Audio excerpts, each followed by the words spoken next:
Hello students, welcome to all on my YouTube channel Civil Exam Guru, and in this video we will discuss the questions of surveying subject which were asked in the GPSC previous year examination। तो दोस्तों मैंने आप लोगों को surveying subject की दो class के अंदर एक MCQ वाली क्लास करवाई है और एक थ्योरी वाली क्लास करवाई है। ठीक है, तो थ्योरी वाली क्लास के अंदर हम लोगों ने फंडामेंटल ऑफ सर्वेइंग जो पार्ट है वो स्टडी किया था, उसके MCQ देखे थे। और उसके बाद एक और थ्योरी वाली क्लास जो मैंने करवाई थी, सेकेंड थ्योरी जो क्लास है उसके अंदर लीनियर मेजरमेंट है। और आज की क्लास के अंदर हम लोग लीनियर मेजरमेंट के क्वेश्चंस डिस्कस करेंगे जो सर्वेइंग सब्जेक्ट के अंदर पूछा गया है।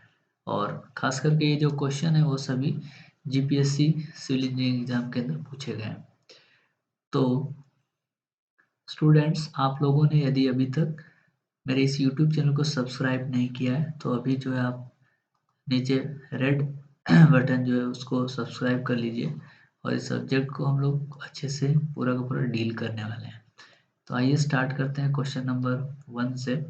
ठीक है, पहला क्वेश्चन बोल रहा है कि which of the following instrument is use for measurement of base in India by the survey of India.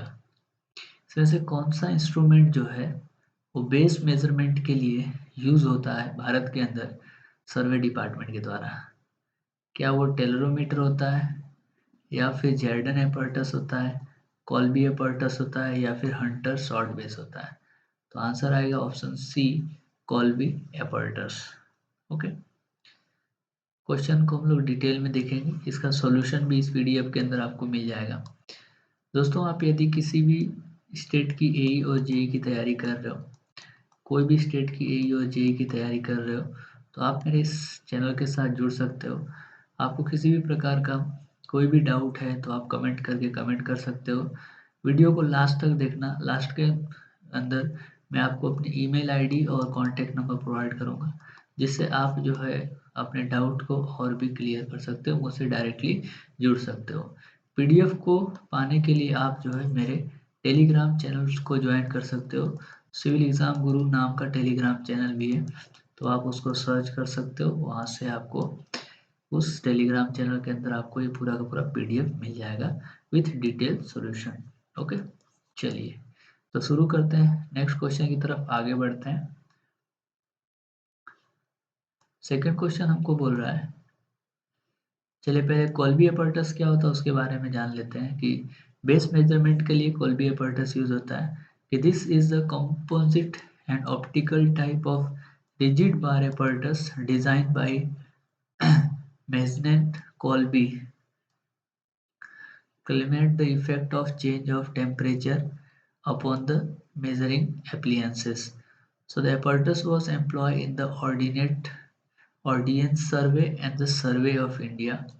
Means ये बेसिकली जो है कॉल्बी apparatus जो है क्लाइमेटिक इफेक्ट के अंदर जो टेम्परेचर चेंज होता है उसके बारे में मेजरमेंट करने के लिए होता है। और basically it is use by the survey of India, Bharat सरकार का जो सर्वेक्षण डिपार्टमेंट है उसके लिए यूज होता है।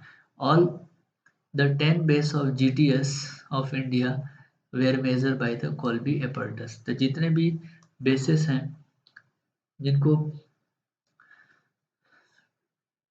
कॉल्बी एपर्टस के थ्रू मेजर किया जाता है। चलिए आगे बढ़ते हैं नेक्स्ट क्वेश्चन की तरफ। क्वेश्चन नंबर सेकेंड आज क्या बोल रहा है कि the total length of 8 link in the revenue chain is. Revenue chain की जो 8 लिंक होती है वो उसकी टोटल लेंथ कितना होता है? तो दोस्तों हमको पता है कि रेवेन्यू चेन जो है वो 33 फीट की होती है, तो टोटल लेंथ जो होगी वो कितनी हो जाएगी? 33 फीट हो जाएगा।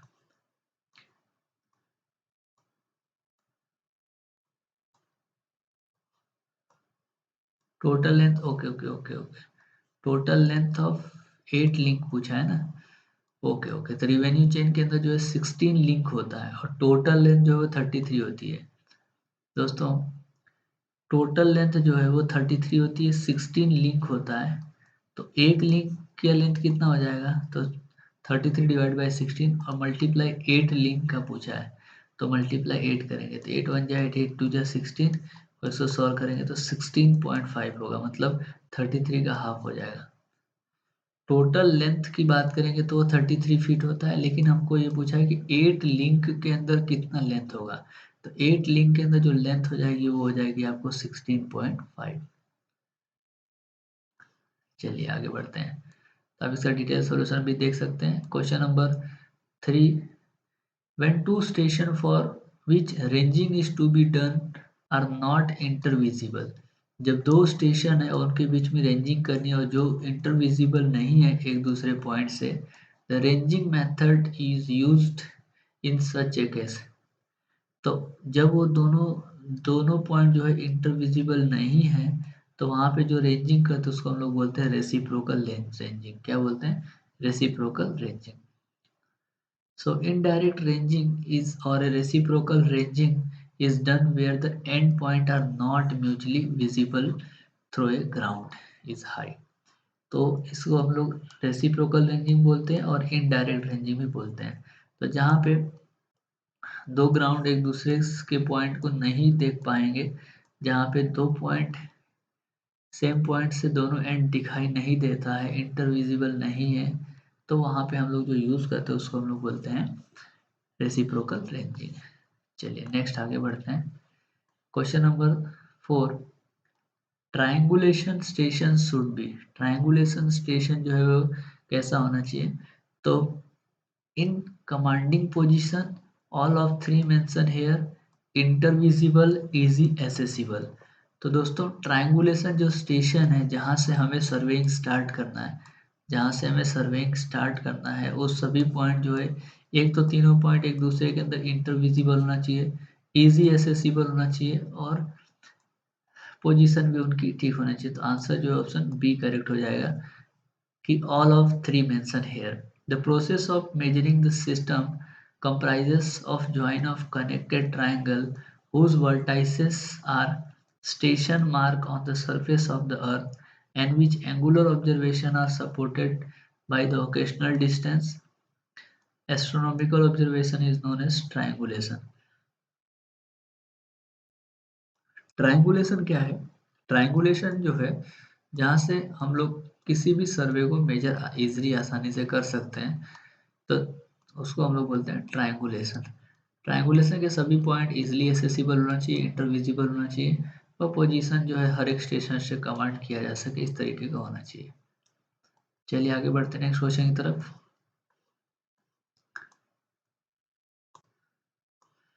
Pick out the, okay, question number 2, next question बात कर लेते हैं।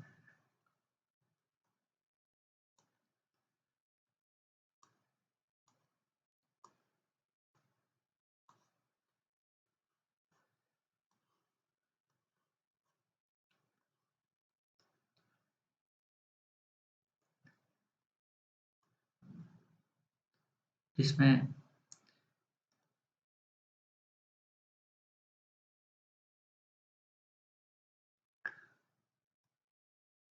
ट्रू लेंथ, ये यहाँ से आपको मार्किंग नहीं देखना है, ये जो है क्वेश्चंस का जो नंबरिंग है वो अलग ही है। The true length of a line is to be known, true length of a line is to be known be 200 meter when it is measured with the 20-meter tape and the length is 200.80, the correct length of 20-meter tape is, true length of a line is known as 200 meter। True length जो है वो 200 metre हमको दे दिया है। when this is measured with a 20 metre tape, तो length of tape जो है वो 20 मीटर दिया है एंड द मेजर्ड लेंथ वो हमको 200.80 मीटर आ गया।